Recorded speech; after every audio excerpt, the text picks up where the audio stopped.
You're listening to the We Are Libertarians Podcast Network. Find all of our shows at wearelibertarians.com. You're listening to the We Are Libertarians Network. Learn more at wearelibertarians.com.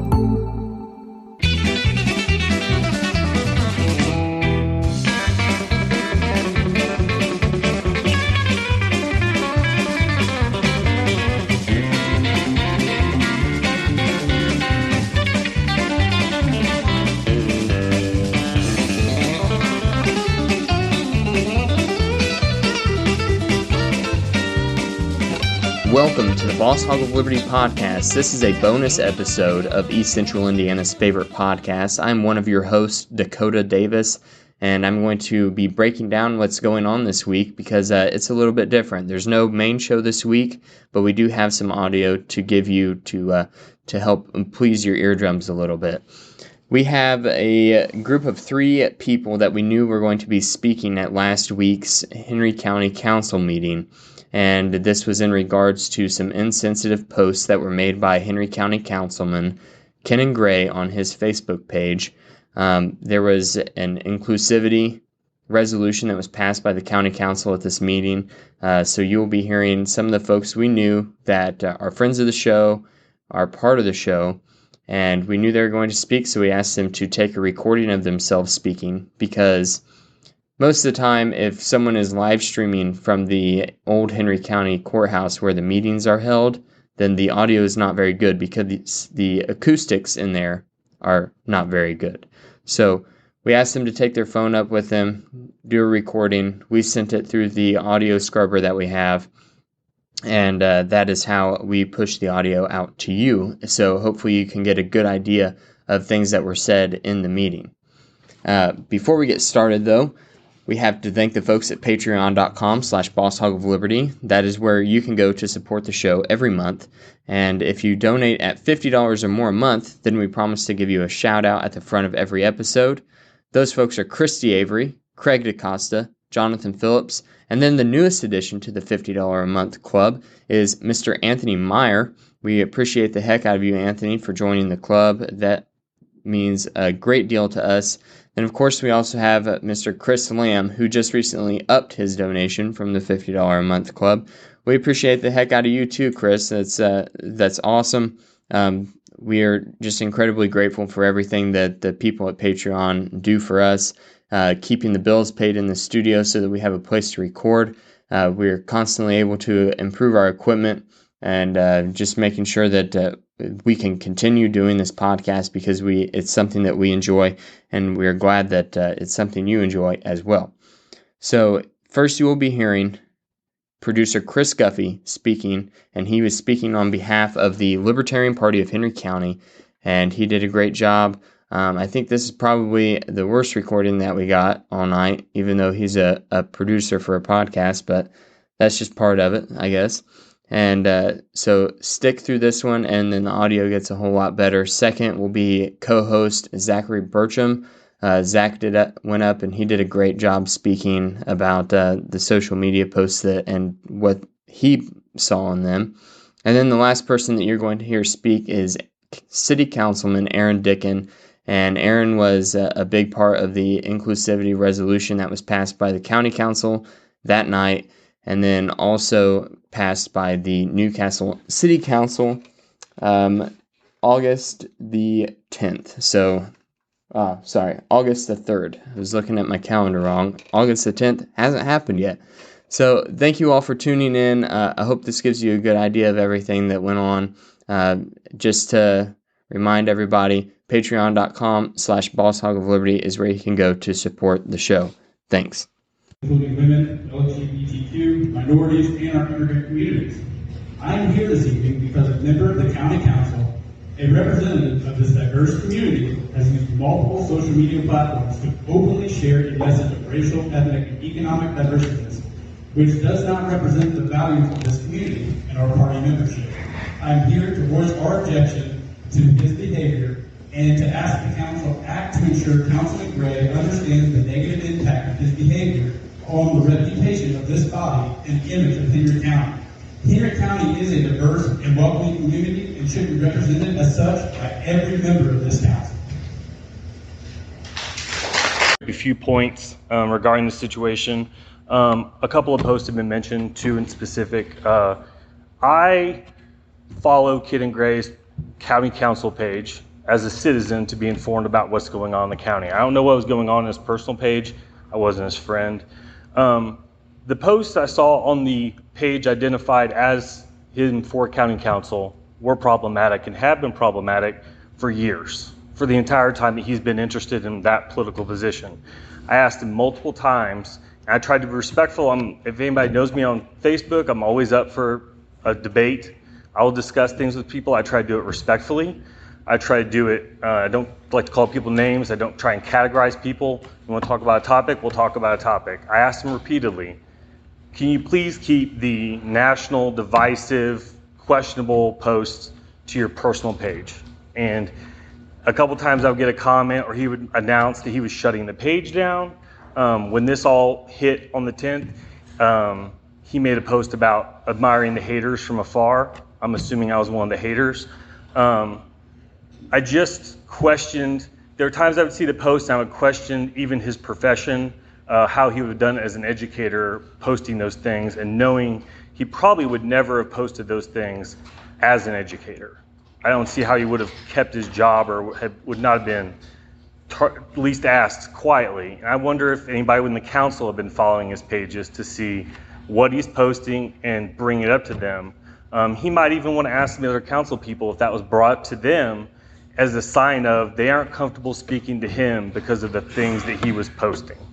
I applaud those who voted for the inclusivity thing. I disagree that there's a dissonance between religion and freedom of speech.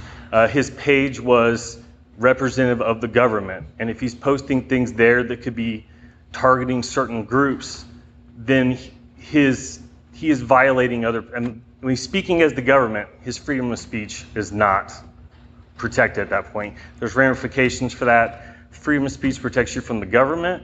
I know other people who have similar ideological and religious views to him, and their feeds do not have the same things. They do not target those people. They do not, or any groups of people.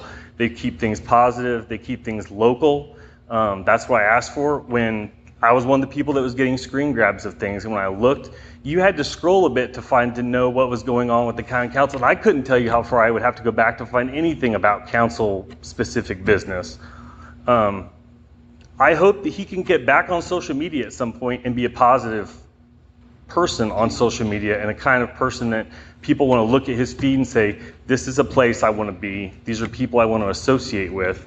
And it'll be a welcoming place, and not just say, I'm either going to share posts about things that have nothing to do with this town and this county, and instead show people what's going on here that's positive. Because one of the nice things about local politics is I don't really care what party you're from, because I'm going to meet you, I'm going to see you, and I honestly don't care.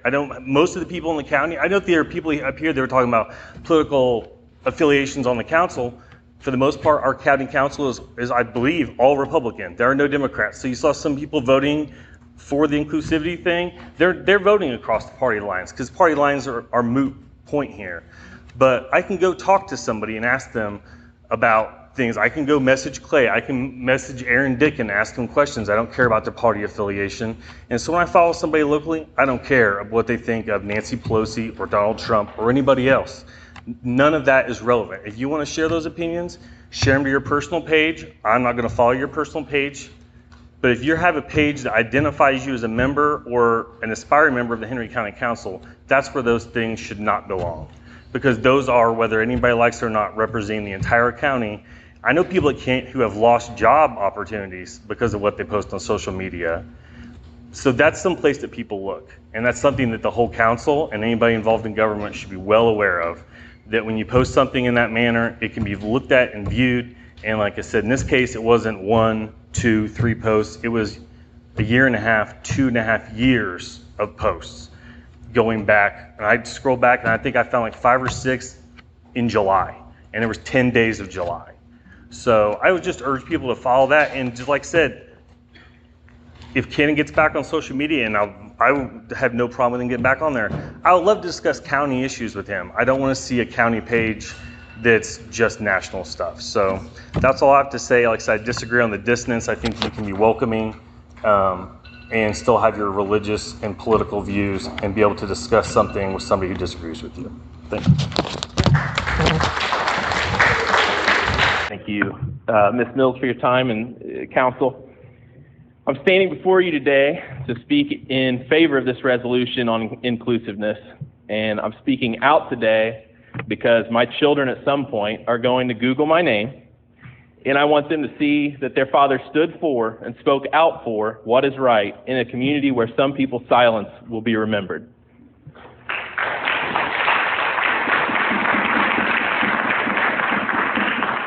About 2 months ago, a dear friend and city leader brought a sample resolution that addressed the inclusiveness of all citizens, regardless of gender, sexual orientation, and race. I felt honored to work with Ms. Mills, a colleague of mine on your council, to form this idea into something that specifically addresses the needs of our community and embodies the slogan on the large sign on the wall behind you, safe and welcome. These are times of stark division, hateful rhetoric, and constant negativity. Our issues have become polarized, whether they be wind energy, rural broadband, or racial inequalities. It has been intriguing and absolutely exciting to see newly elected leaders take their seats here by standing up to issues they felt threatened their quality of life and the quality of life of their constituents. I remember the agony of our citizens who felt their voices and concerns were not being heard or were even being silenced in this very chamber. Remember that tonight. Remember all your constituents. Remember your entire community, and try to remember that perspective.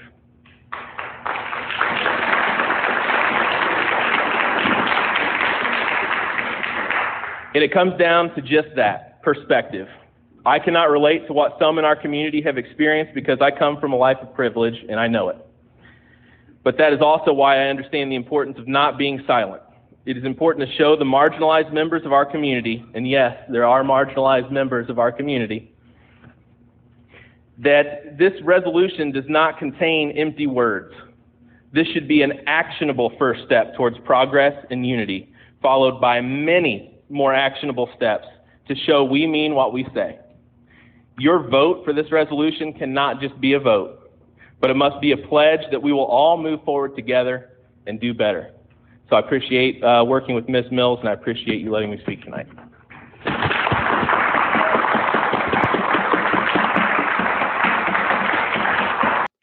Thank you for tuning in to this bonus episode of the Boss Hog of Liberty podcast, East Central Indiana's favorite podcast.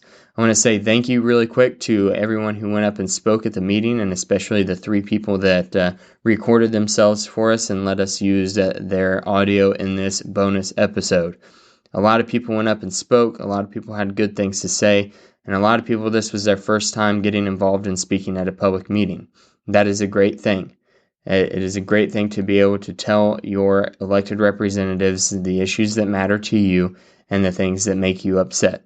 So thank you to everyone who went up and spoke their mind, and thank you for listening to this show.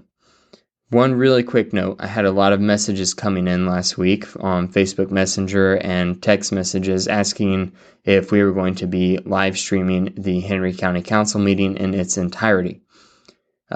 One note about that, and one explanation as to why we did not, is because as our video quality has gone up and our video equipment has gone up and everything has gotten better on the video side, and we're able to stream in HD with graphics super fast. Unfortunately, that means that our portability has gone down. So we do not have the ease of just picking up the camera and going like we used to be able to do.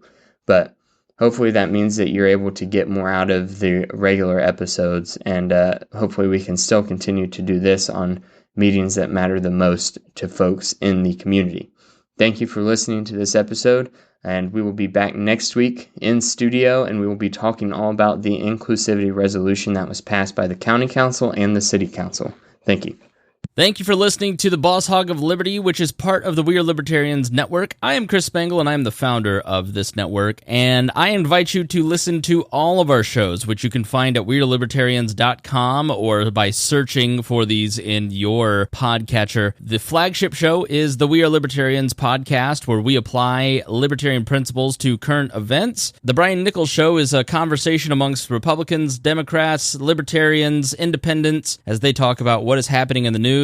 And we have many other podcasts like The Chris Spangle Show, Upward, The Cost, Raw Audio Politics, Miranda's World, and Tad Talk, which is quite a ride. So check all of these out. Go to WeAreLibertarians.com and you can check out all of our great podcasts. Thanks for listening. Thank you for listening to the We Are Libertarians Network. Get our other shows at WeAreLibertarians.com.